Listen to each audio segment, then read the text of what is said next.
Good afternoon. Welcome along to Unbelievable with me, Justin Brierley. Yes, once again, the show that aims to get you thinking every Saturday afternoon as I bring on another Christian and atheist for a debate. We're going to be having a clash of the titans, really, today on Unbelievable, and I'll be introducing them both in just a moment's time. Don't forget, though, that if you want to find out more about the programme, if you want to listen to past shows, get resources and all that kind of thing, and indeed find out more about my guests today, do go to the Unbelievable webpage. That's premier.org.uk/unbelievable. Later on in the programme, we'll be hearing some of your feedback and, of course, more details about the Spring Harvest event that I'm involved in April, when I'll be leading some seminars on apologetics. And today is one of our shows that are tied into the Spring Harvest themes that are going to be happening during April. So let me introduce today's show, who I've got in and what we're talking about. You're unbelievable. Well, today's topic is why I am not an atheist. David Robertson joins me on the programme. He's a familiar face, or voice at least, to many listeners. He's the minister of St Peter's Free Church in Dundee, director of the Solas Centre for Public Christianity. He's recently contributed a chapter to a book called Why I'm Not an Atheist, hence the title of our discussion today. In it, a variety of people explain the reason for their faith. You can find out more about David and his ministry at solas-cpc.org. My other guest on the programme today is Matt Dillahunty, someone I've wanted to have on the show a very long time. He's the host of an online TV show and podcast, The Atheist Experience, based out in Austin, Texas. He regularly debates Christians there and, of course, on public stages too. He's a leading voice in the online skeptical community. Find out more about him and the various things he does at atheist-community.org. As I mentioned, this is the first of 3 programmes tying into this April's Spring Harvest theme, which is, funnily enough, unbelievable. It's based, though, around the Apostles' Creed, which of course begins, I believe in God the Father. Well, today, David will explain why he does believe in God and finds atheism incoherent. And Matt's going to be responding. And then next week, there's 2 bites of the cherry for these guys this time round. Matt's going to get the chance to explain why he's not a Christian, and David will respond. So it's great to have you both with me, gentlemen. Thank you very much for coming on the programme today. It's a privilege to be here. Thank you very much for having me. First of all, let's say hello to you, Matt, as someone who hasn't been on the programme before. But as I mentioned, your name has come up numerous times over the last several years. I think we must share a number of listeners on our respective podcasts. You've been hosting the Atheist Experience for several years, but take us back yourself, because I think you did grow up in a religious environment. Is that correct? Absolutely, and in fact, my parents and most of my relatives, they remain Christians. I was raised in primarily a Southern Baptist environment. I walked down the aisle at church, I think, during a revival when I was about 5 and accepted Jesus into my heart, and then went through my teen years very, very active, literally in church 5 or 6 days a week. Most of my friends were there. And, to be honest, I'm not trying to claim that I was super Christian. There were, obviously social aspects to it as well. But I believed, and I was serious. And like many of my friends, I thought that God wanted me to be a minister.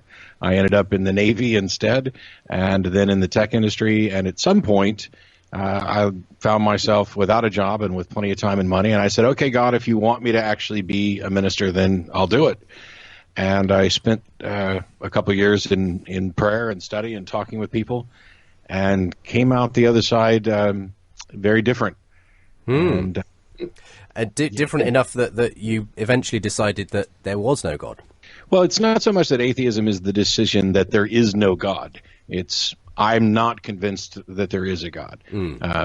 People often portray agnosticism as some middle ground, and I think that that's actually false. I mean, there is no middle ground between believing and not believing. Okay, well, we're going to get into the issues today. Just briefly, though, would you like to spell out what the Atheist Experience is, which many people will know you for? Absolutely. It's a public access television program, so it's on cable TV here out of Austin, Texas, but we also stream it live over the internet. And we take live calls. It airs Sunday currently from 4:30 to 5:30 Central.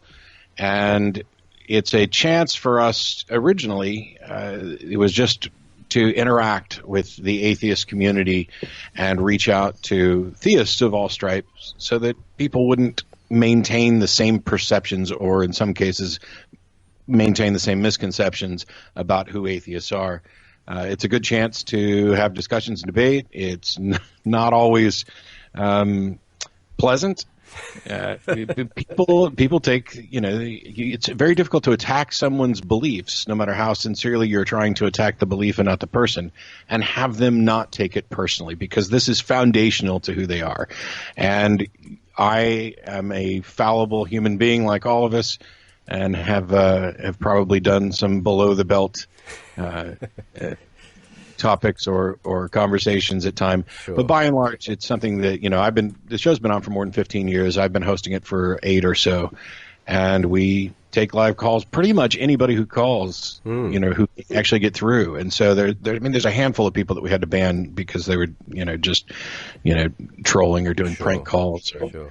But it's a great venue to actually have some conversations. And we've had some conversations that it took up an entire show. I mean, Ray Comfort and Matt Slick and other apologists have come on. So it's not just random callers. Okay. Well, we're going to be talking on today's show. You're going to be talking to an apologist, a Christian speaker. He's a minister. Great to have you with us, though, Matt. Thank you for being with us on the programme today. So my other guest today on the programme is David Robertson, as I mentioned, minister of St Peter's Free Church in Dundee, a regular contributor to this programme as well. David, thank you for joining me today. I'm delighted to be here. It's nice to be back down in London, and nice to connect with Matt as well. Yes. You've obviously seen Matt in action online, I assume. Yes, I have. I've seen the good stuff and the bad stuff, so I have every sympathy with him. I mean, I know that many people sort of see you as always up for a bit of a debate, David. So I don't know whether you at all see yourself as sort of the anti-Matt. Matt's opposite number. Yes, there's the Christ and the Antichrist, and the Matt and the anti-Matt. Yeah, maybe. Maybe you could start your own show, the Christian Experience or something. Who knows? But what we are going to be just mentioning at this point is you've contributed a chapter to a new book. Do you want to tell us about this? Why I'm Not an Atheist? Sure. Do you want me as well? I'll maybe introduce that and then maybe line things out for Matt. And Matt, sure, then Matt, you can choose whatever particular angle you want to go on with any of them, because there's obviously a massive amount of stuff. Sure. The Why I'm Not an Atheist book comes, of course, out of Bertrand Russell's Why I'm Not a Christian, which was a fascinating collection of essays, which is probably one of the 10, 20 most influential books in the Western world of the 20th century. And I reread it, and a friend of mine, Alec MacDonald, who's a minister in Edinburgh, he had written a little leaflet about why he wasn't an atheist. And so a group of us got together. We asked different people from different backgrounds, can you write us basically an essay on why you're not an atheist? And we liked them so much that we put it into a book, and it's been doing really well, actually. And it's quite a variety of people, isn't it? People from various different professions, walks of life. Journalists, psychiatrists, ministers, obviously clergy people, scientists. Really is quite fascinating. I mean, I love the opening line of Donald Bruce. He says, "I'm a scientist, I think like a scientist, that's why I'm not an atheist." Right. Okay. So that gets things going. Well, all right. So let me... What do you say in your chapter then? Yeah. Because in a sense, I think you wouldn't say you've ever been an atheist at any point in the past. No, I tried. I mean, it's interesting because I've actually... A couple of weeks ago, I was in a Southern Baptist church, and it was an interesting experience for me. So Matt and I are coming from very different cultures. And not least, I mean, Matt's basically a failed Christian, and I'm a failed atheist, because I grew up in a secular, largely atheistic culture, which is what Britain is today, where in your education system, your media system, your science and so on, it's presupposed that the default position will be atheism or agnosticism. I grew up in a Christian home, but very, very early rejected that, largely because of the culture and school and questions I had. And I desperately wanted to be an atheist, because for me, being an atheist was just so cool. And, you die, that's it. You don't have to worry about anything. And it just, I tried hard, but I just couldn't do it. I tried really, really hard. I became a communist when I was 14. I supported the Vietnamese against the Americans. Sorry, Matt. But I just couldn't do it. I failed. I mean... To me, atheism in this country is a little bit like a rite of passage for teenagers. You get over it. You go through it, and then you kind of wake up and come to see that, it's just not going to work. Well, I know Matt's going to be eager to respond already, but in terms of the content of the chapter itself, what are you kind of saying then as far as your reasons for why I'm not an atheist? I give a little background to Bertrand Russell's thing, because actually if you read Richard Dawkins, it's just Bertrand Russell. In fact, any of the new atheists, there's nothing new, it's all Russell. And so what I did was I went through Russell's thing and I just responded to each one. So I would say the main reasons would be, for me, I state that I'm not an atheist because art requires an artist. In other words, creation requires a creator. I'm not an atheist because of Auschwitz. That was what I studied at university, history, and particularly the Weimar Germany. And the question of evil doesn't make sense in an atheist worldview. I'm not an atheist because I'm a skeptic. I think to be an atheist requires a great deal of faith, and I just don't have that amount of faith. I'm not an atheist because of the church. There's a lot of things in the church that would make me want to be an atheist, but my experiences in the church and the community and so on of the church have really drawn me away from atheism. I'm not an atheist because of the Holy Spirit. I would argue from experience now that's not a proof to anybody else, but it's a testimony to, I think, how God has worked in my own life. And then probably the last one is I'm not an atheist because of Jesus Christ. And I probably don't want to go into that one because, as you said already, Justin, we're going to do that in the other show. We will. We'll do that next time. So that would be Matt can feel free to pick up on any of those. I'm happy to discuss any of them. Matt, okay, well, we've heard David sort of laying out his case in a very brief nutshell kind of way, and the floor's yours now, really. Which area do you think you'd like to respond to? Where would you like to begin? Oh, if only I could begin with all of them. Indeed. Because some of this is actually a bit confusing for me. When, obviously we're coming from two slightly different cultures, with, the UK being much more atheistic than the United States for sure. But, so when I hear things like, oh, this is a teenage phase that people get over, I hear that directed in the United States towards some younger atheists, and it just always seems so absolutely condescending. And it's kind of frustrating because there are atheists who are atheists for bad reasons. And it seems to me that when David goes through and talks about how he tried to be an atheist, most of what he cites as his reasons for not being atheist are what I'd call bad reasons or confused reasons. I guess I can start with the beginning, where he started with art requires an artist and creation requires a creationist. This particular argument is circular. Of course, art requires an artist, but how did you come to the conclusion that it was actually art? You don't simply see something and intuit and recognize that it necessarily had a designer. Design isn't recognized by complexity. Design is recognized by contrast against something that is naturally occurring. And so when people point at nature and call it creation in order to claim that it must then need a creator, that to me is a kind of a dishonest relabeling, because first you need to demonstrate that it is actually a creation. And in order to do that, you'd need to contrast it with nature, which is naturally occurring. Yeah, do you want to respond to that? That's your first point, as it were, sure. That's been brought into contention. I really don't want to confuse Matt, but there are lots of people, as he knows, in his own culture who I hear a lot of atheists in the US, and they talk about when they were Christians, about 12, 13 years old, and they talk about it being a phase that they went through.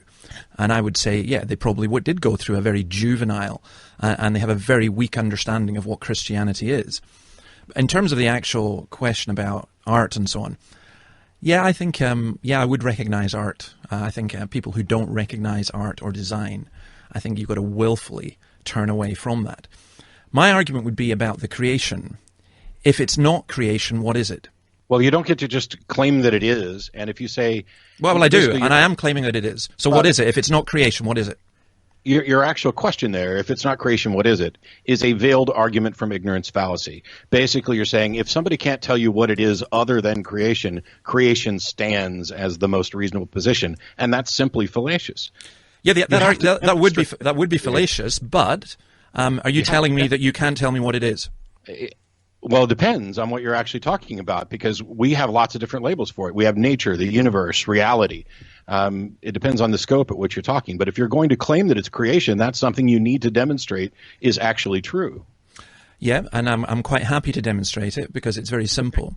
Okay. When we talk about creation, and by the way, I mean, I found it interesting that maybe it was a slip of the tongue. Rather than creation requiring a creator, you said creation requires a creationist. Because I think that means something slightly different. And I think it's probably accurate. Yeah. Yes, I know, but that to me indicates the prejudice and that you're coming from. Because what I would want to simply say is this. You know, I grew up on a farm, and as I said, I did want to be an atheist because in one sense it did make sense. But as I grew up in the Highlands of Scotland, and as I looked out over the Dornoch Firth and saw the dolphins, and I worked with cows, and I saw, you know, everything that was, let's call it nature, that was there. It was clear to me it was material. It was also self-evident to me that it wasn't accidental. Now, or at least to me, it required a great deal of faith to believe it was accidental. But what I did was, instead of going, right, the world was created 6,000 years ago, which I didn't believe, or instead of saying, God obviously created this, I asked, where did stuff come from? The key question of all is, why is there anything at all? And we really are left with only three options that to me make any sense whatsoever. And I read people like Paul Davis and so on who divides these three into 9, but they're all basically the three options. One is what most scientists, in fact what Bertrand Russell believed. He believed it absolutely, that matter was eternal, and that everyone believed that and accepted it, that the universe didn't have a beginning. And the Big Bang kind of blew that one apart. So Russell, in that sense, is very, very dated. But you can believe that matter is eternal. You can believe that matter was created and came into being. Or you can believe that matter self-generated out of nothing. Now, the third option is farcical in logical terms. So it's one of those two. You either, as John Lennox says, you either believe that matter, your mind, came from intelligent mind, or it came from mindless matter. And I don't see any other way around that. Yeah, see, and this is part of the problem. You know, everything that you've talked about here is you looked at it and you came to this, you can't see any other conclusion, and then you list the options. And the option that you failed to include, one which addresses something you raised earlier, is that we don't know what the answer is. And when you say that you're a Christian because you're a skeptic is someone who doesn't believe something until there's sufficient evidence for it. And to say that you simply haven't found a better explanation, and so you're going to go with this one, is fallacious and unskeptical, because the God concept has no explanatory power. We explain things in terms of other things that we understand. We begin with the simple things we understand to explain the more complex things. When you posit God as the explanation for the universe, it is literally logically identical to saying magic. You're taking something you don't understand, something you don't have evidence for, that a panacea, explain it all Band-Aid, and saying, we don't know the answer to this, so I'm going to stick this proposed God explanation in here, which has no explanatory power. It tells us nothing at all. It is a way of halting inquiry and investigation and understanding about the subject. Oh, not at all, Matt. What you're doing there, I mean, it's that if you forgive me saying this, that's entertaining waffle, because you're trying to bring in God of the gaps as this is what you're doing. You're saying we don't know, and, you know, it's kind of, well, it's just the way it is. That's just how we see it. I'm highly skeptical. But I'm skeptical about many things, not least I'm skeptical about your ability and my ability to be able to determine, anything at all, actually. But I look at this and I say, let's start with a fact. What's the fact? The fact is that there is matter. Now, that matter must come from somewhere. And I look at options. How I determine it, it's called common sense. It's like saying, how do I know that you're not a green banana? I mean, we can just keep going round and round and round in circles. You're obviously going to make certain limits. I'm going to work within logic, and I'm going to work within empirical science, and I'm going to work with observation. So here I am in a studio. There's a table. It's matter. There's Justin Brearley. He's matter. He's not a ghost. I know that there is matter. So the next question I ask is, where does that come from? You're saying to even ask that question is fallacious, and I think that argument is a cop-out. Okay, let's allow Matt to respond. Yeah, go ahead. Asking that question is a wonderful question to ask. What I'm saying is that when you answer it with something that you can't demonstrate, with something that you have no justification for, with something that doesn't have explanatory power, that's where you've committed the error. When this idea that you asked, how do you know I'm not a green banana? Well, it's not just intuition, you seem to kind of overlook how we actually learn about the universe and how good we are at intuiting things based on our past experience. You know, I'm a green banana because there's mountains of evidence that build up this idea that people aren't green bananas. You have no other universes to compare it to. You can't compare the universe to anything. No. And so you cannot say, oh, this is what a designed universe looks like, and this is what an undesigned universe looks like. Or this particular type of matter, the only matter that we can investigate, the only type that we know about, necessarily comes from being, well, perhaps in some other reality that's not necessarily the case. There's no comparison to make to reach the conclusion you've reached. But the fallacious argument there logically, I mean, I'm just talking, I'm speaking from a logical position. The fallacious argument there logically is that if you have nothing to compare it with, then it cannot exist. And I think, or you cannot work out what it is. I think the logic here is very straightforward, and you're trying to avoid the question. We do know that if there is matter, that matter must come from somewhere. You've got the three options, you can't suggest another option, and all you're doing is saying to me is, well, I don't want to be drawn into one of these three options, I'm just going to say there could be other ones. And in that sense, there's no point ever having any conversation. Because what you do is, you're saying... Correct answer is we don't know. Yes, of course the correct answer is we don't know, but you can't opt out of things like that. That's like a fundamentalist redneck Christian in Texas going, well, I don't know about Jesus, but he lives in my heart. I mean, and you ask them questions and you mock them and all the rest of it. I'm sorry, but when the boot is on the other foot, you cannot come and say, there's matter. Now, asking the question, where does matter come from? You turn around and say, well, there's another option that we don't know. I'm saying there are three logical options. We may not know which one. That's true enough. How have you limited it to three? What is your justification for saying that those are necessarily the only three, and then concluding that yours is the correct one? No, what I've done is I'm saying these are three and they are logical. You're just turning around and say, well, I want to avoid the consequences of that, so I'm just going to say that there could be a fourth, a fifth, or a sixth.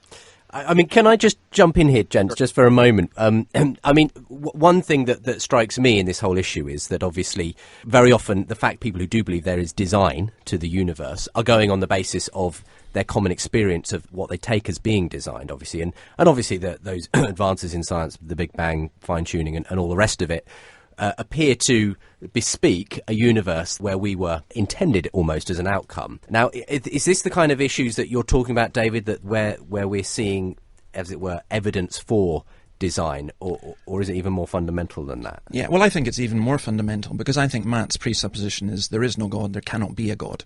No, I'm sorry, but Matt, that's how it comes across. Because let me give you an example. You're like the person to me who walks on the beach, and John Lennox often will use this kind of illustration, and he comes across, spelt in seashells, on the beach, I love you. Now, everything about his experience tells him that that's somebody who's actually done that there, that it wasn't just the waves who did it, and so on. And that there's some aspect of design, there's some intention of communication, and so on. Now, he can look at different ways. How could that have been?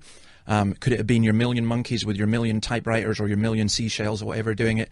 Could it have been an individual who came and did it? Could it be someone who's trying to tell him something? Was it there from a previous lover's meeting or whatever?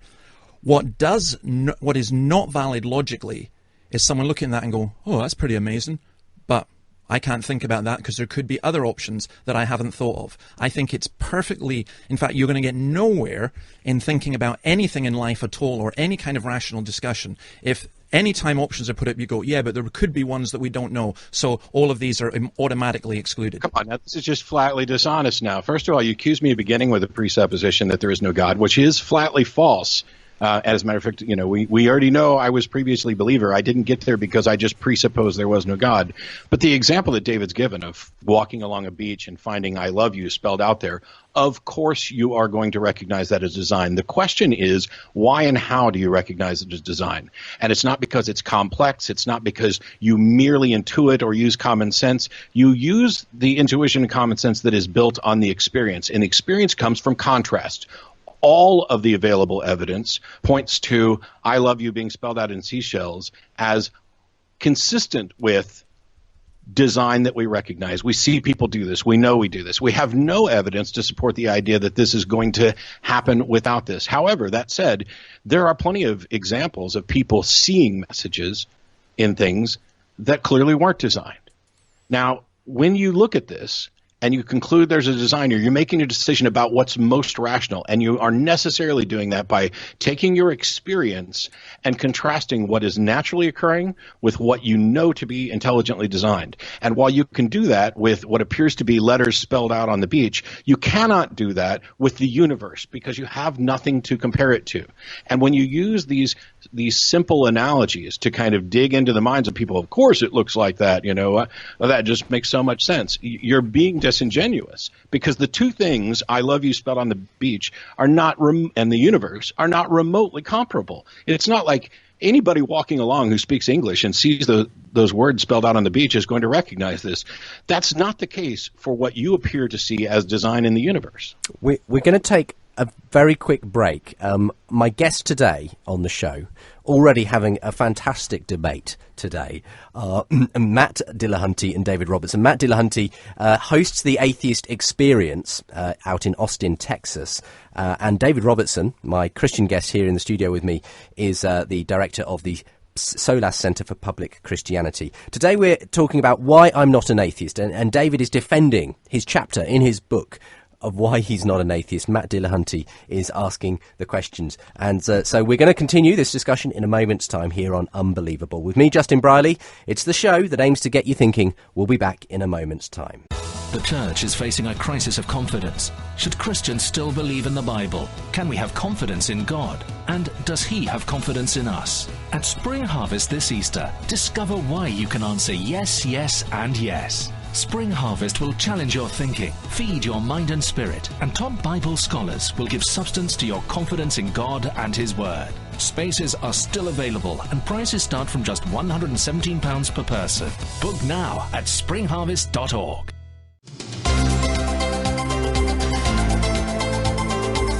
You're listening to Unbelievable on Premier Christian Radio. Welcome back to this afternoon's show. I'm Justin Briley. This is the show that gets you talking, gets Christians and atheists talking as well. Don't forget you can find us online at premier.org.uk/unbelievable. And we were getting into such a good discussion already in that last section that I didn't even get a chance to tell you how you can respond to anything that either of my guests say on today's programme. So if you do want to email in, give me your thoughts on today's discussion topics, then do email unbelievable@premier.org.uk. If you'd like to follow us on Facebook, that's facebook.com/unbelievablejb, @unbelievablejb for the Twitter account. And of course all the links to that and to my guest today available from the webpage premier.org.uk/unbelievable. And today's discussion is on why I'm not an atheist. It's David Robertson of the SOLAS Center for Public Christianity defending a chapter he's written in a book of the same name, in which he explains why he believes in God but finds atheism incoherent. Well, this is the first of 3 programs tying into April's Spring Harvest theme. It's a major conference that happens here in the UK every year in the run-up to Easter. Well, this year there's a certain sort of apologetics type of theme to it. I'm going to be helping to lead some of the seminars there, and it's based around the Apostles' Creed, which of course begins, I believe in God the Father, the Almighty, creator of heaven and earth. Well, we've been asking whether there is evidence in the universe for a creator in the first section of today's programme. Matt Dillahunty of the Atheist Experience is our sceptical guest on the programme today, and we're going to allow David and Matt to continue this conversation now as we ask, beyond just this issue of the Creator God and so on, what else we might want to respond to. David, do you want to just sort of pick up where we were in that last section? Just very quickly, I mean, first of all, I am delighted that Matt admits the possibility of God, and I'm also delighted that, intuition, common sense, reason, and so on are to be used, because that's exactly what I would use to believe in God. And I'm a little confused about his not being able to determine whether something is real or true unless you've got something to compare it to.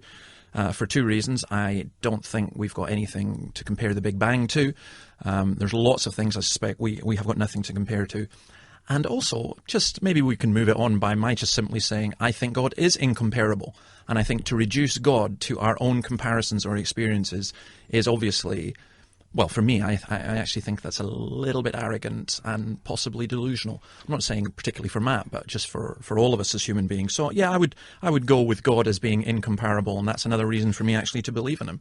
Matt, I do want us to move on from sort of the debate we've been having thus far about whether God, there's any evidence for God as creator and so on, to talking about other aspects that David started out there talking about. Do you want to pick up any of his other reasons for why he's not an atheist?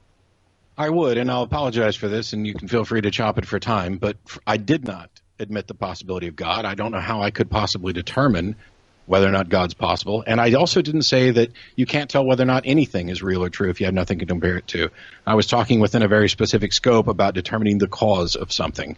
But the other points that David had raised, one of them was he said that he's a Christian, or he's not an atheist, sorry, to get the phrasing wrong.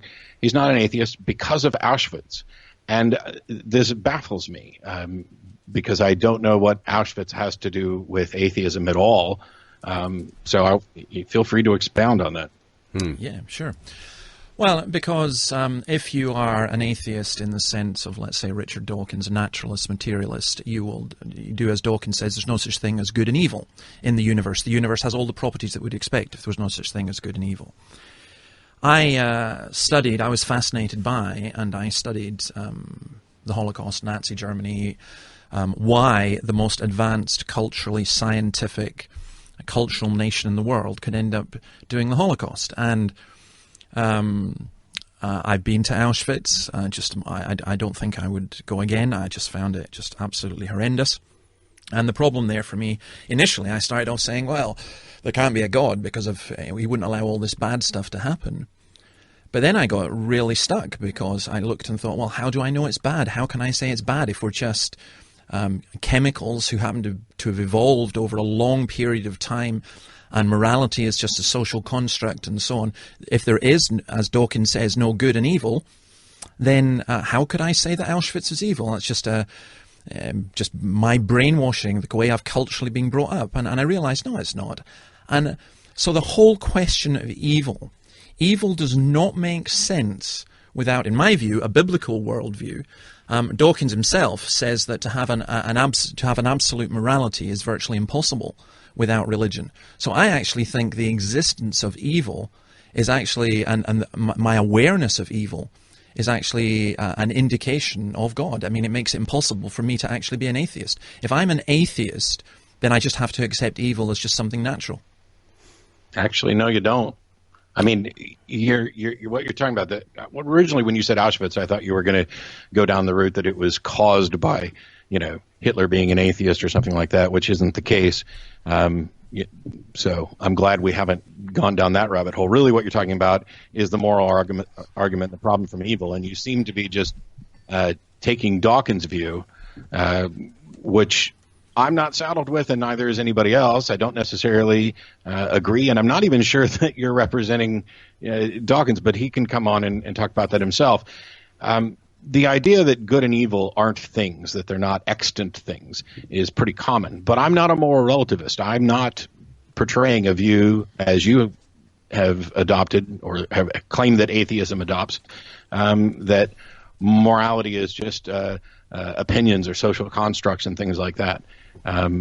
That's not my view. And moreover, the view that I espouse, which is I've talked about in my lecture on secular morality and the fact that it's the only moral system, is consistent with humanism, which would absolutely make something like the Holocaust not impossible, because people can still do things, but it is absolutely in conflict with the idea of a Holocaust. This idea that humans have value and that we determine morality based on real physical facts. We are physical beings in a physical universe. When we're talking about morality, we're talking about well-being. And killing people, killing 6 million people, slaughtering 6 million people is obviously, flatly in conflict with well-being, both of those individuals and of the society as a whole. I mean, nothing could be more clear. We don't need to make an appeal to, a matter of fact, appealing to a God to say this is why this is wrong causes even more problems, because God could decide tomorrow that slaughtering 6 million people is okay. Okay, let's just let David respond. So as far as Matt's concerned, it's obvious. For the well-being of people, you don't go slaughtering them. What's the problem, David? Why isn't that obvious? Why would you need to invoke God to understand that? Well, first of all, I wouldn't need to invoke God, but I think I'm always wary of fundamentalists saying something is obvious. I think we have to look and say, well, why is it obvious? Obvious to whom? So, for example, if you had been brought up in Weimar, Germany, and you believed that the Jews were rats and that they were harming society, if you'd been brought up in a theory of social Darwinianism which taught that the weak should be eradicated, then why not? If you live in a society which says, look, an unwanted child is no good, so let's kill it in the womb, let's kill 20 million or whatever, then you will do that. So when I'm always wary when atheists and secular humanists say it's obvious, because what they mean is their position is the obvious one. And to me, it's not obvious. It's not obvious to you that, I mean, I don't mean to use obvious as just the reason, and that was just the shortcut, but it's not obvious to you that killing people is against their well-being? I mean, how else could you define well-being if it doesn't preclude being slaughtered? Well, that's true. That's interesting. So you would say that it was against the well-being of the child in the womb to kill it? Well, yes. So you'd be against abortion then? No. So you think that that killing the child in the womb is against the well-being of the child, but you're for that? Did I say I was for it? You said you weren't against it. And basically with abortion, it's like it's like your thing with agnosticism. You say you either believe or you don't believe. You either think abortion is correct or you think it's wrong. I'm actually pro-choice. Yeah, so you think, but so being pro-choice, you've just told me that you think killing the child in the womb is against the well-being of the child, but nonetheless yes. you are pro being able to do that. Yes. So there are some circumstances in which killing someone is actually okay. That's what you're saying. Yes. Lots of them. So your whole argument against me was: is it not obvious to you that killing someone is against their well-being is completely superfluous? Because you've just admitted it is okay. You're going to avoid this obvious example. I'm only talking about this situation. Yeah, but I am talking about put yourself, instead of putting yourself in your own mindset, put yourself in the mindset of someone who grew up in Nazi Germany, or in Weimar Germany, and then it became Nazi Germany, and they have been taught that the Jews are rats, that the Jews were the result of Germany losing the First World War, that the Jews are the result of them being unemployed, that the Jews are a cancer on society, that mankind is evolving, and all the rest of it. You made an interesting thing about Hitler, and I'm not going to say that Hitler was an atheist. He certainly wasn't a Christian. But he said he was in public and in private and was supported by the Catholic Church, and they ran around with Gottman Unz on their belt buckles.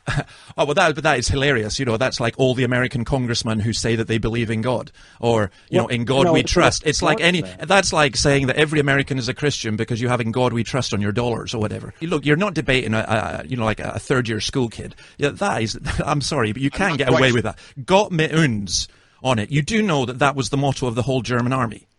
I do understand that, but you also know that Hitler espoused his Christianity both publicly and privately, and used his Christianity as justification for his views. Yes, and would you like to give me an example of that? Because I can explain that. I mean, I'm sorry, but this is my period, and if you want to go ahead with this, go ahead.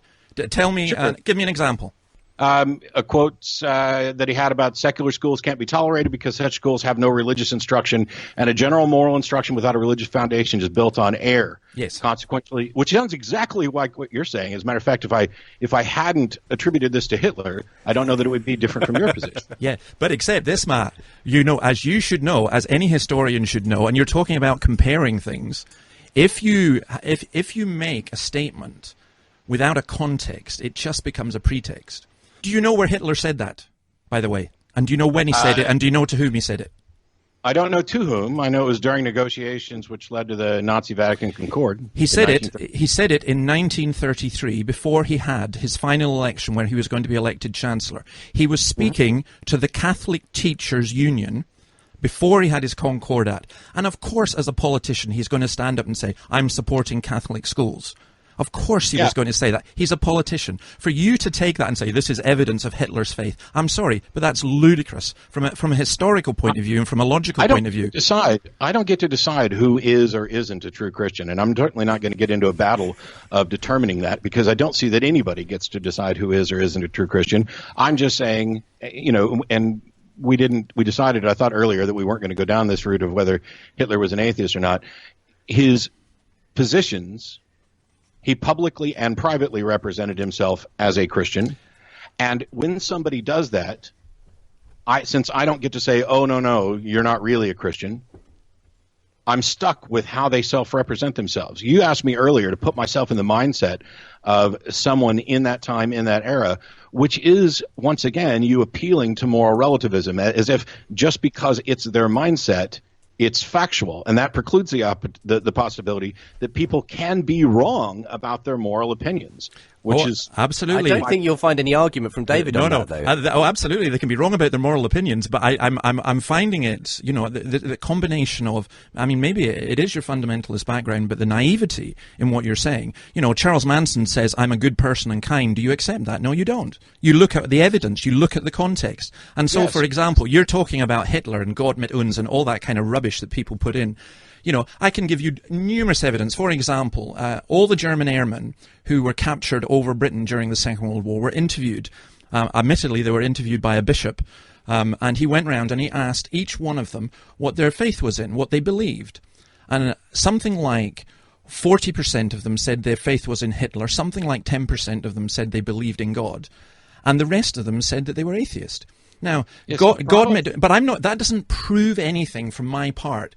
But what I find really, really fascinating in all of this, and for me, the main thing, the social Darwinianism. Let me give you a quote from Hitler, from his actual secretary. He said this: "Science isn't yet clear about the origins of humanity.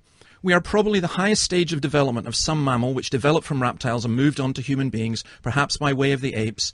We are a part of creation and children of nature, and the same laws apply to us as to all living creatures.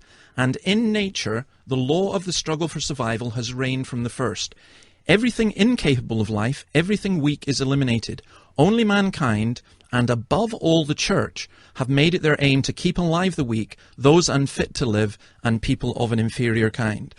Now, I would argue, when I look at the different philosophies and the different worldviews, an atheistic worldview either ends up completely illogical or complete hubris or complete madness. Where the Christian worldview, for me at least, makes sense of morality and evil. Do you actually accept there's such a thing as evil? As a thing? No. Good as and a evil concept, even.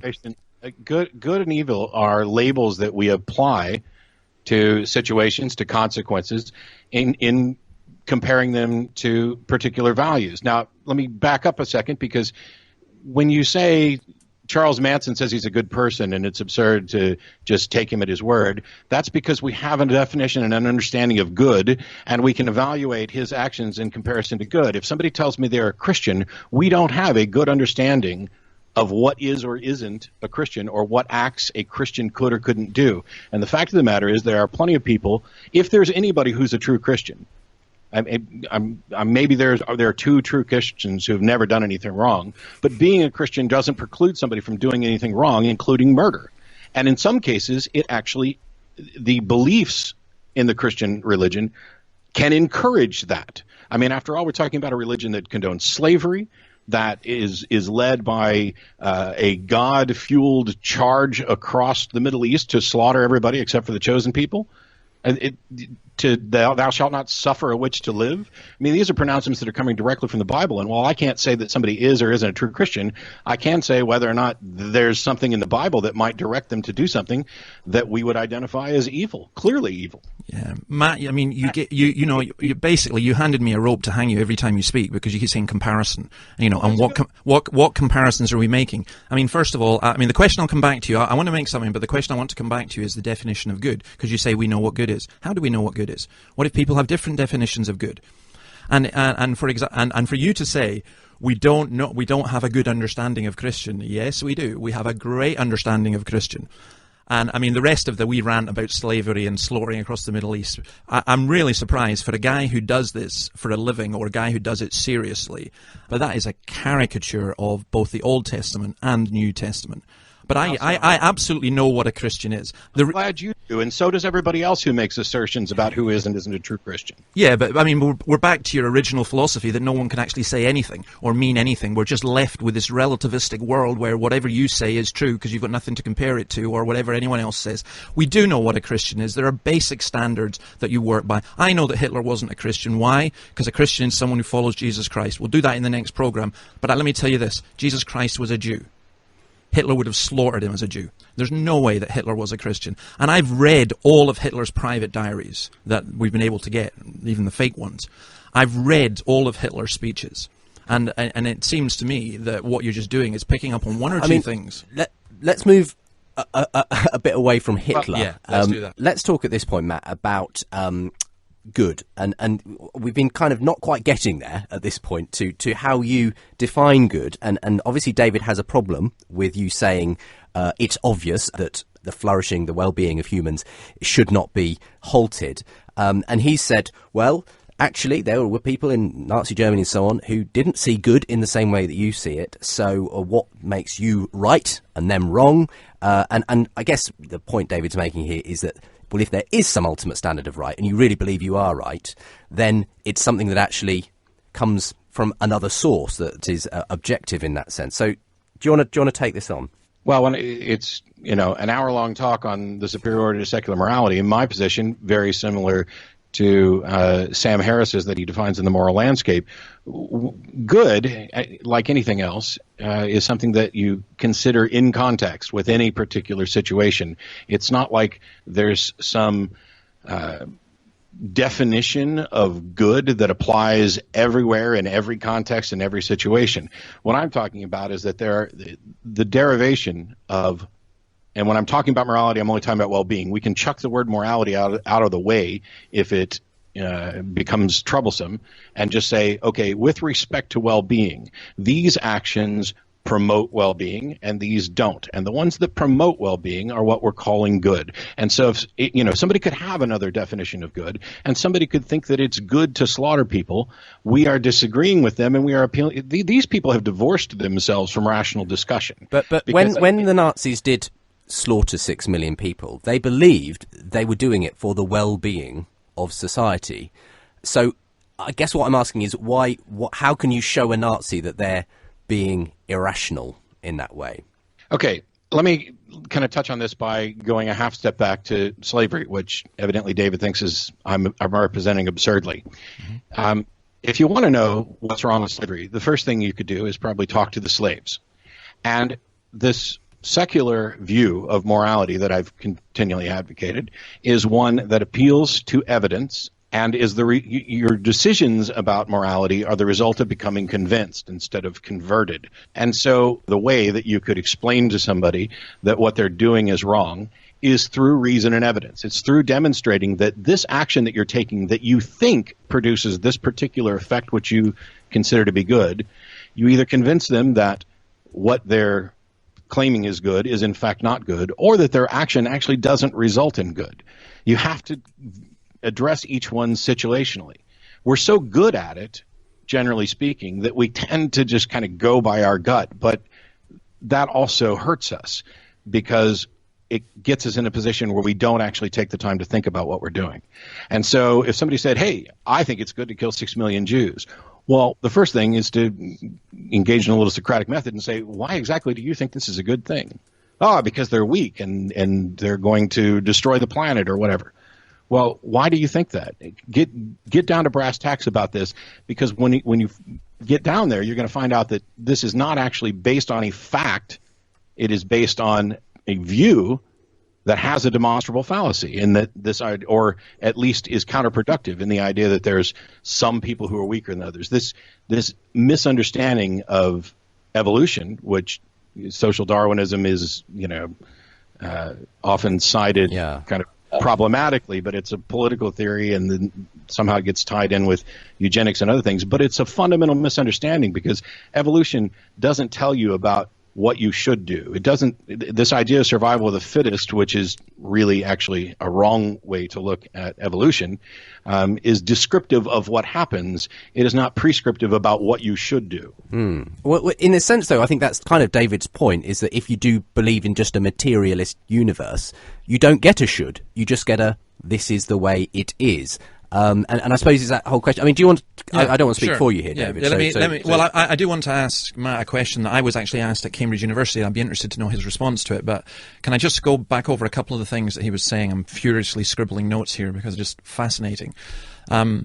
I'd said initially that one of the reasons I couldn't be an atheist was because I just didn't have the faith, and Matt's faith astounds me. I'm so skeptical about what the faith that he has. For example, well-being. Whose well-being? You know, if I'm a Wall Street banker, whose well-being am I thinking about? I'm thinking about mine and my family and stuff the poor in some other country. You know, I mean, it's just an enormous faith to think that human beings will operate in terms of well-being of everyone else. And also this incredible faith in sitting down with people and persuading them, you know, that's a really bad idea, Charles Manson, to go out and slaughter a few people. This just doesn't work too well.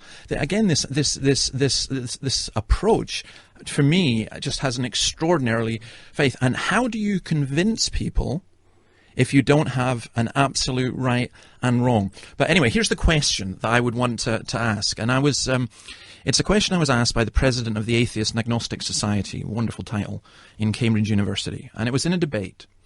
And he said, and he quoted Bertrand Russell, actually. After the Second World War, on the BBC, Russell said this: Dachau, the concentration camp, Dachau is wrong, is not a fact. Gravity rather, is a fact. But Dachau is wrong, is not a fact. I think it's wrong, but I can't prove it. Would you agree with that statement?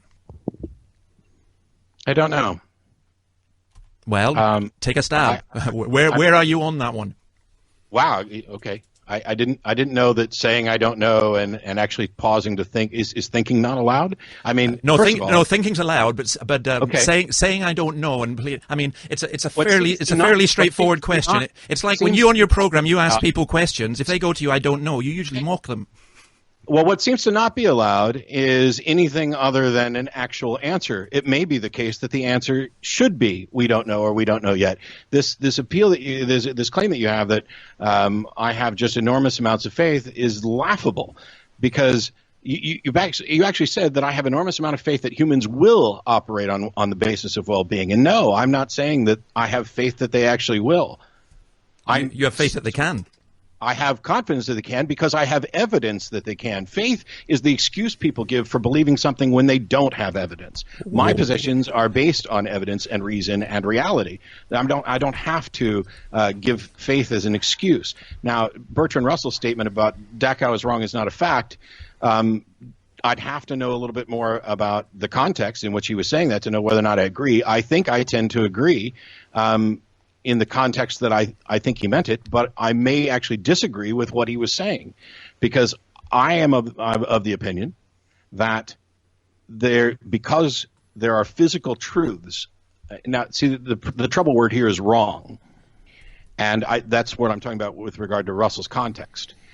Dachau is in conflict with the idea of well-being of both those individuals and society.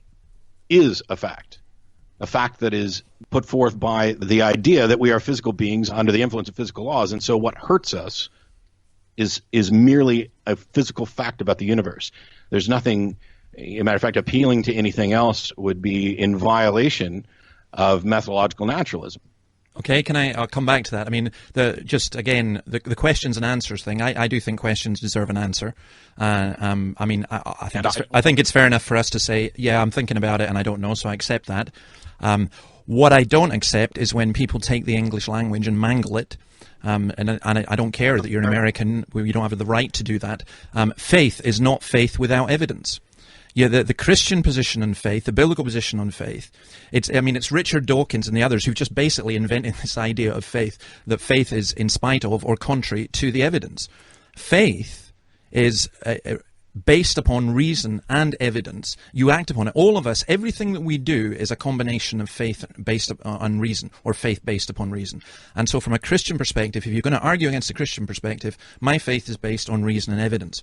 I'm going to have to just interrupt you there, David, and we will let Matt respond in the next section. We're just having to close out this section of the programme, and we'll continue as we get a final sort of 10 minutes to wrap up today's debate.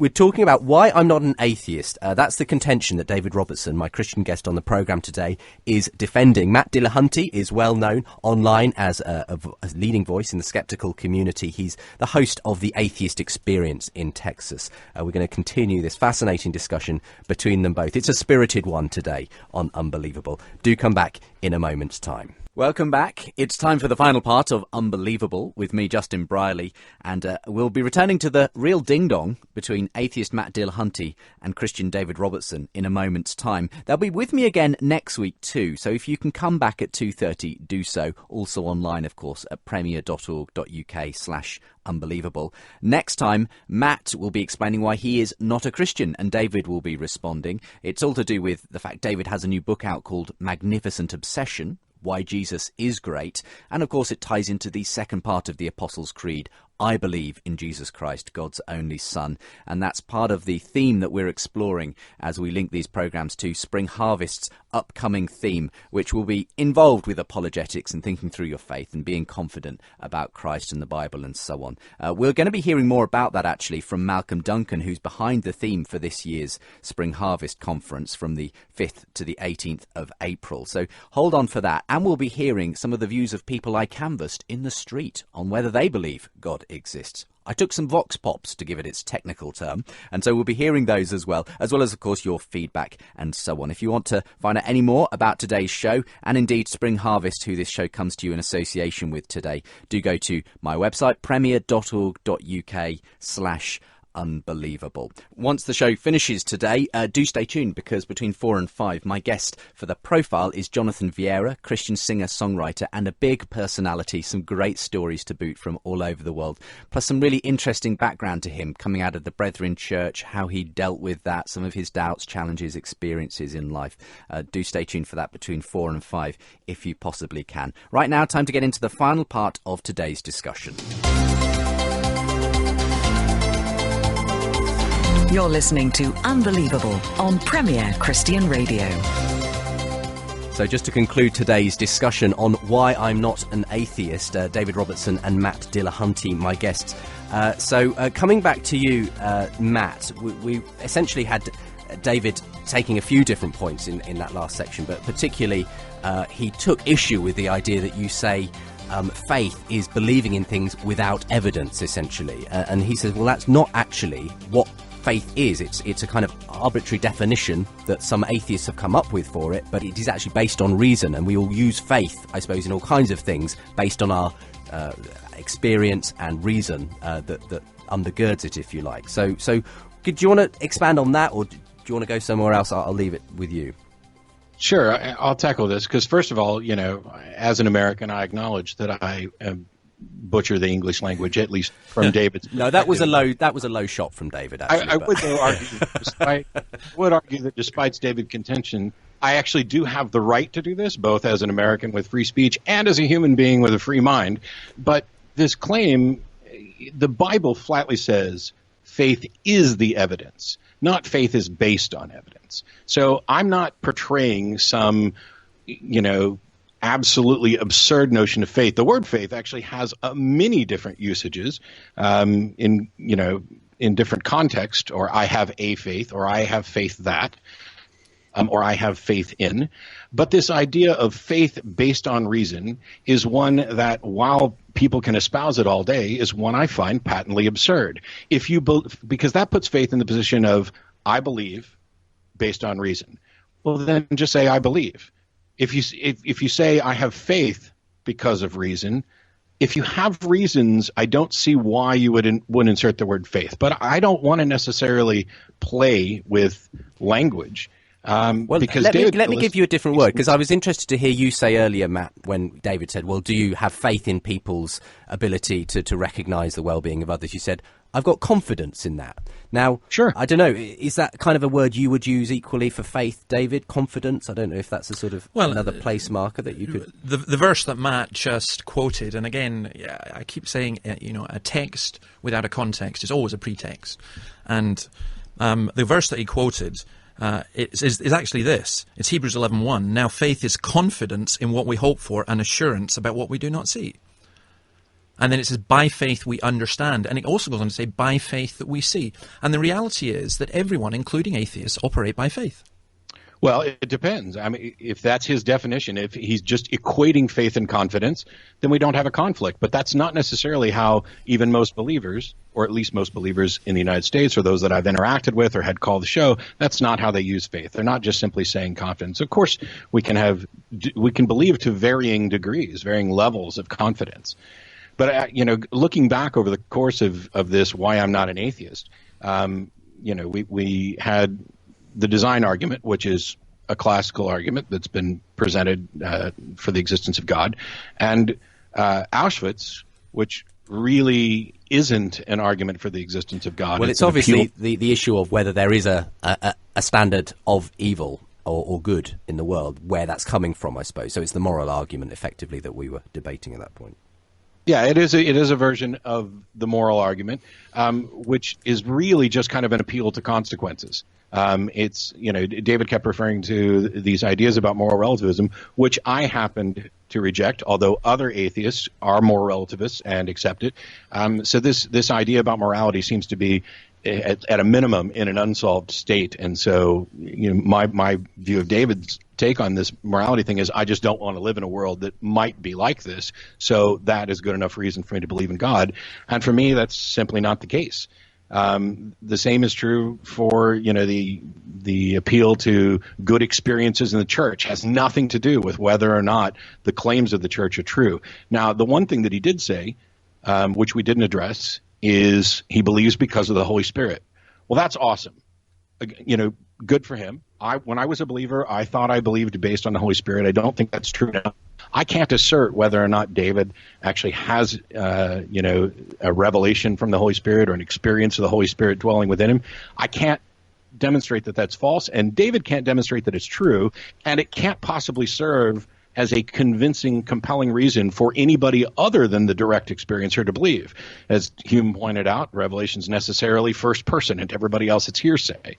And so all of these reasons that he's given for not being an atheist don't seem to address atheism as I would define it. It seems that he's giving reasons why he's not a hard atheist or an anti-theist, or will not accept the proposition there are no gods.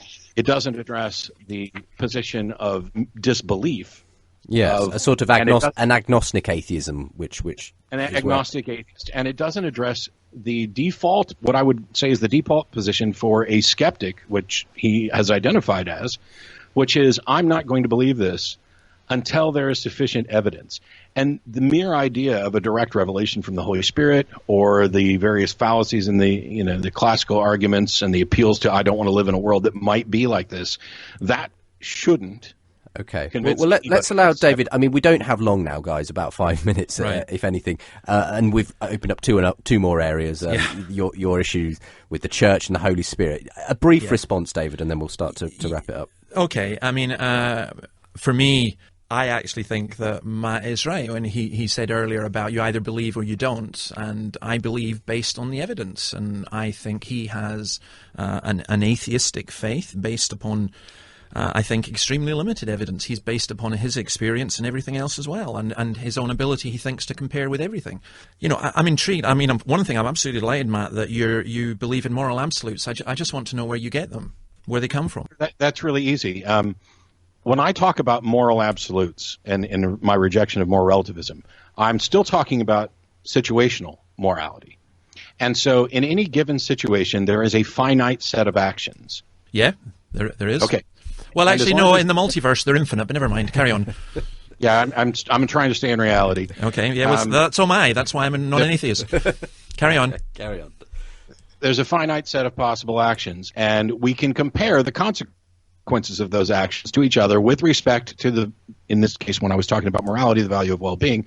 And so some of those actions are going to be better than others, which means that that there is some set of one or more actions for a specific situation that represent a moral pinnacle. And the only thing that we need to have this absolute morality within the situation is the fact that we are physical beings in a physical universe, and that we can compare the consequences of an action with the consequences of another action, and then line them up. Okay, well, you've just demonstrated again why I can't be an atheist, because you say you've got two things there. One is your faith. We can compare. You think we have the ability. Who is the we? What if we disagree? If you're in Saudi Arabia comparing, or if you're in Russia right now at the Sochi Olympics or whatever and comparing, that might be different from if you're in Texas comparing. So I think that ends up just being relativistic rather than the absolute standard that you're talking about. I just described the opposite of relativism, but no, it's not. But it does, because when you say we can compare, who's the we? Who's the we? Well, I was getting to that before I was interrupted. Yeah. In the sense that for each the determination of well-being has a number of potential conflicts. Better for me, better for you, better for us. Who's doing the deciding? And those are the areas where we still have work to do. This is the process of convincing people, just like it's when you're teaching your kid why something is wrong. It doesn't do any good to say it's wrong because God said so. Your rejection of my position has nothing to do with atheism. This is my view of morality. Atheism is merely a position on the existence of God. It doesn't say anything at all about morality. There's no requirement to accept my view of morality in order to identify as an atheist. And when you list your rejection of my view of morality as a reason why you can't be an atheist, it demonstrates that you don't understand what an atheist is and why this is the default position with regard to the claim. We'll give you one comeback, David, and then we're going to have to wrap it up. Yeah, because I look forward to discussing it next week. Matt, what you've done is you've just demonstrated to me the self-contradictoriness of your position, because you host a program called the Atheist Experience. And if the only thing about atheism is that there is no God, you're going to have an incredibly boring show. It's going to be like one of these Norwegian TV shows watching, a log fire, because it's just, there is no God, there is no God, there is no God. You're talking about morality, you're talking about experience, you're talking about everything else. And I just think your whole position is entirely self-contradictory. You started with saying, well, obviously killing 6 million people is demonstrably wrong. And I'm saying, yes, obviously it is. How is it obviously? How do we get there? I mean, the Dachau question, I was asked that question, my answer, and I'll finish with my answer, and then, you get the chance to wind up, I think. I just said simply, Dachau is wrong is a fact. It depends where you start. And I start with this. You go out and you rape my 14-year-old daughter. I know that that's wrong. And then I ask, why is it wrong? Why is it wrong? Why is it wrong? Why is it wrong? And ultimately, I have to come back to an absolute morality, an absolute law, an absolute lawgiver. That's God. The atheist starts with the presupposition either that there is no God or that we can't know that there's a God. You said you couldn't say that, you weren't saying that there was possibly a God. So, and then says, well, how can we say what's right and wrong? And you come up with this, we compare this and we compare that. But logically, it just falls apart because it depends who the we is. So, for me, you had the possibility today of, pushing me along your direction, because some people sometimes have done that, but I'm afraid it hasn't worked. But it's nice to talk to you anyway. It is, and we're going to have another chance to do it next week when Matt will be, as it were, giving the case for why I'm not a Christian. Do you want to say something briefly, and then we'll conclude? Sure. I think it's ridiculous to make the argument that because our TV show talks about a lot of issues, that this is somehow makes the idea that atheism is only about the rejection of God ridiculous. Atheism is the rejection of the existence of God. But atheists are a whole lot more, and the subjects are broad. So the fact that we talk about a lot of things on the TV show doesn't mean that all of those things are atheism, despite the name of the TV show. That was the name of the TV show. It's not remotely relevant. All right, we'll leave it there for the moment today, gents. It has been a very feisty discussion. I knew it would be. And my guests today have been Matt Dillahunty and David Robertson. If you want to find out more about the book that David's contributed to, then do look it up online, Why I'm Not an Atheist. More details as well about David and his ministry from solus-cpc.org. That's the Solus Centre for Public Christianity. And if you want more about Matt, atheist-community.org, and links there to the Atheist Experience and various other things. Okay, we're going to continue this next week, so we're going to continue a feisty discussion next time here on the programme. So I won't say goodbye, I'll simply say au revoir.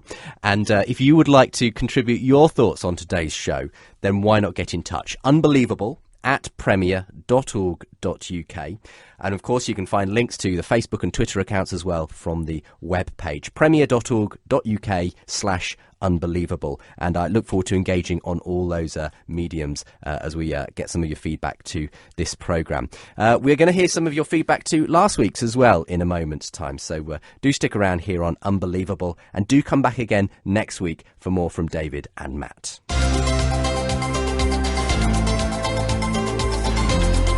Unbelievable with Justin Brierley. Well, I've been mentioning the link that today's programme has to Spring Harvest, and indeed the next two. Spring Harvest is a major Christian festival that takes place around Easter time here in the UK each year over two sites at Minehead and Skegness. I'll be involved in helping to deliver some seminars on the big questions around faith and how we can be confident in our faith. Well, I've been out on the streets of London asking other people what they believe, and one of the questions I asked was, do you believe in God? I used to. I was raised as a Hindu, and as I grew older, I just started to think about it more. I have more of a spiritual belief, as in not a religious belief. Just because there's no sort of evidence that there is a God, and I was brought up not believing in God. I believe there must be a higher power, someone in charge. I don't think it's just randomly happened that we exist. I stopped believing in God when I discovered that Father Christmas was a fabrication, and I thought, what else have they been lying to me about?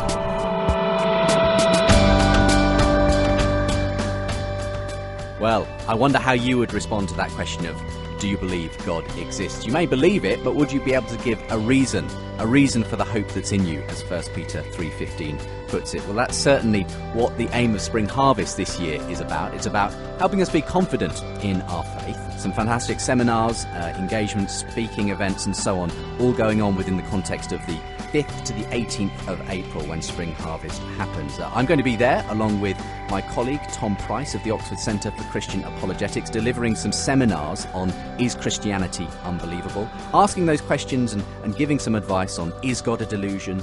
Don't dead people stay dead? What about suffering? Alongside all that, loads of worship, Hillsong London, Tim Hughes, Kathy Burton, Pete James and more. Bible teachers as well, including Paula Gooder, Simon Ponsonby, Steve Brady, and Malcolm Duncan, who is heading up the theme for this year as well. Malcolm, welcome along to the show. Thank you for coming on. Thanks very much, Justin. Good to be with you. It's great to have you on. We happen to share a title in common for this year's Spring Harvest, Unbelievable. Tell me why you chose that as the theme and what you're hoping to achieve. Well, I guess the reason for choosing the theme and the title Unbelievable is actually about good apologetics and being able to defend the confidence that we can have in God and to rediscover it in some ways and to rediscover the confidence that God has in us. And your show aims to help people think through some of the big questions of the day, some of the big challenges of society. And Spring Harvest this year is about asking this fundamental question. Can we have confidence in God still? Can we have confidence in the Bible? Does he have confidence in us? Is the church relevant or irrelevant? All of that stuff. And it's not just for apologetics nuts like me, of course, is it? You're aiming to kind of apply this to a wide variety of ways in which people engage their faith and their ordinary life. The whole thing is for all Christians. I mean, the reality is, an old sage said to me many years ago, you're always a witness, Malcolm, when you become a Christian. You're either a good one or a bad one. And you're always doing theology. You're either doing it well or doing it badly.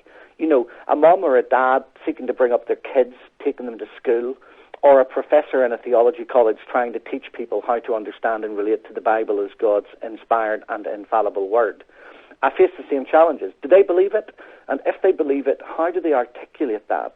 And Spring Harvest is trying to do that from tiny tots and kids, helping them with confidence in God and God's confidence in us, all the way through to people who will be really inspired by some of the lectures and some of the seminars that you will be taking in Tom and others around how to address specific questions. I think it's probably one of the most important Spring Harvests we've had, and I trust God will really use it to give confidence back to his church. Well, we're in the midst of a few programmes where we're taking some of the big themes from the Apostles' Creed. I believe in God the Father, I believe in Jesus Christ, I believe in the Holy Spirit. And that's the sort of theme you're taking as well for the Bible readings, for the teaching, and for the spaces that, as it were, develop that theme afterwards. Yeah, that's right. And I mean, the interesting thing is there are 36,000 denominations, Trinitarian Christian denominations in the world. Can you believe that? That's incredible to me. 36,000. Of those, they fall into 5 main streams. There are Catholics, there are Orthodox, there are Anglicans, there are Protestants, and there are other denominations. But those 5 streams, those 36,000 denominations, are held together by the Apostles' Creed. I believe in God the Father, I believe in Jesus Christ, His only Son, our Lord, and I believe in the Holy Spirit. Those statements really unite us, they solidify us. And you can have lots of people coming along, saying things like, well, I believe the gospel is this, or I believe the gospel is that, or I believe Jesus is this or that, or whatever. The challenge and the power of the Apostles' Creed is it's united Christians for almost 2,000 years. Appeared in print around 390 for the first time, was referred to in 252. This almost 2,000-year-old document holds us together. It keeps us accountable. Do you know what I mean by that? It holds us accountable to the faith once delivered. It reminds us that we're not free to change the gospel. We're not free to change the Bible. And in the spaces, we'll be helping people think about what does it mean to believe in God the Father as a Father, or what does it mean to believe in God the Father with regards to creation or the environment or in apologetics or in work. And in the Bible studies, we'll be unpacking what it means to believe in God the Father, God the Son, and God the Spirit.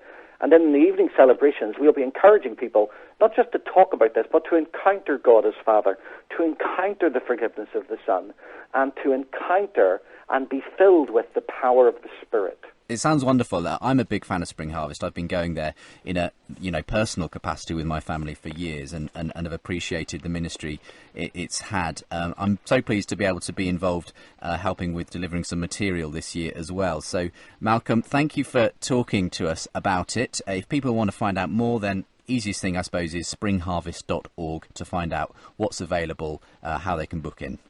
Yeah, that's it. And there are lots of special things that they can do. We're encouraging leaders. If you're a church pastor and you've never been to Spring Harvest, we'd love to give you a free day so you can come and take a look and think about bringing a group next year. We're introducing for some of the weeks 2-day breaks and 3-day breaks so that people can come and have a taster of it. It promises to be a great event, and it'll be made strong by contributions from you and other people who love God, love His Word, and want to stand up for Him in our society. Well, thank you for being on the programme with me today, Malcolm. God bless you. Just a chance to sneak in some of your emails to the last few weeks of programming, and we'll leave more space for more of them next week, because I'm sure lots of people will want to respond to today's show. My name is R.D. McClenaghan, says one. He's teaching pastor at the Door Creek Church in Madison, Wisconsin, a city similar to Oxford or Cambridge in size and culture. Your podcasts have been super helpful to me, engaging with college students and secular professionals who make up our city. I listen all the time and always enjoy the calibre of your guests and the kindness with which you host the show and engage them during the entire programme. Thank you very much, RD. Lovely to receive emails like that. Here's Dan, who says, wanted to thank you for Unbelievable. Great show. There aren't many programmes that balance the views of both belief and non-belief so well. A question for you. Would you say the primary idea of the show to spread the Christian message or to find the truth, whatever that might be? You might say both, but I wondered hypothetically, if you found that the programme was deconverting more people than converting, would you continue with it? Well, that's an interesting question. It is obviously a hypothetical one, but I'd have to say that in good conscience I would have to continue, because I do think the important thing is to search for the truth. I believe the truth of Christianity can be defended. It is perfectly rational to be a Christian.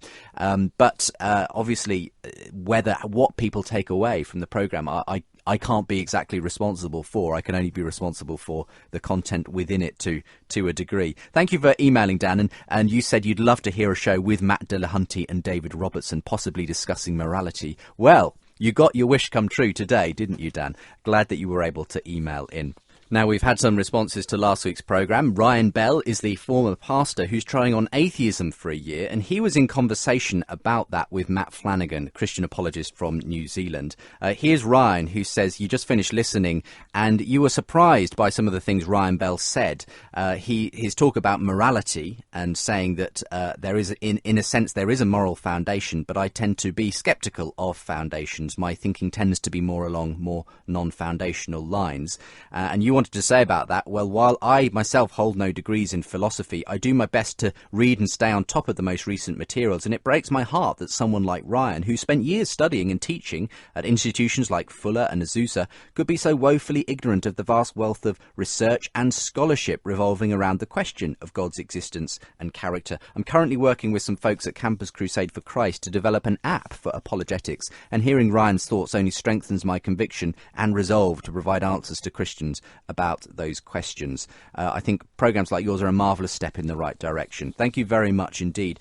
There was also the conclusion of the faith swap. That was Simon Capes and Bentley Browning, a Christian and atheist who swapped lives for a month to see what it would like to try and live as an atheist or a Christian. Jay wanted to get in touch, said really enjoyed the airing. Concerning Bentley, I found it very interesting that he said his life wasn't really affected that much by living as an atheist for a month. Really? I find that hard to believe if you're a Christian anyway. Obviously, you're not going to see long-term effects in 1 month, but I think you'd have more than just an occasional headache from not praying. On the other hand, I'm completely fine with and would even encourage a person to try living the Christian experience, so to speak, for a while. Not because that would save them, but I believe there is a level of blessing they'd experience from being among the body of Christ. That could very well be what God uses to save them. So I guess I'm really okay with both scenarios after all, because God may well be saving both of them through their experiences or similar experiences in other people. And Jonathan in Santa Marta, Colombia said, I wanted to comment on that discussion between Simon and Bentley. I think it reveals so much about modern Christianity. For example, I was surprised Simon said no one tried to persuade him to become a Christian, and that Bentley's Christian friends were cool with his desire to try on atheism for a month. In Simon's experience, it appears no one shared with him the truth claims of Christ revealed in Scripture. The churches he attended seemed to centre more on personal experience than on the Word of God. For example, the prayer, God, if you're there, reveal yourself to me, makes no sense apart from a biblical understanding of God, sin, and the gospel of Jesus Christ. Thank you very much, Jonathan. Thanks for all those who've been in touch, and sorry I haven't had as much time as normal to read out some of your responses today on the programme. Do come back again at the same time next week. We're going to be having another interesting debate between my guests who join me today. Let me tell you what's coming up. You're unbelievable. Why I'm not a Christian. That's what we're going to be debating as Matt Dillahunty this time takes the lead and David Robertson responds. It'll be another one you won't want to miss. So come back again, same time next week. In the meantime, thank you for joining me on today's show. And do stick around for the profile interview coming up in a moment's time. My guest, Jonathan Vieira.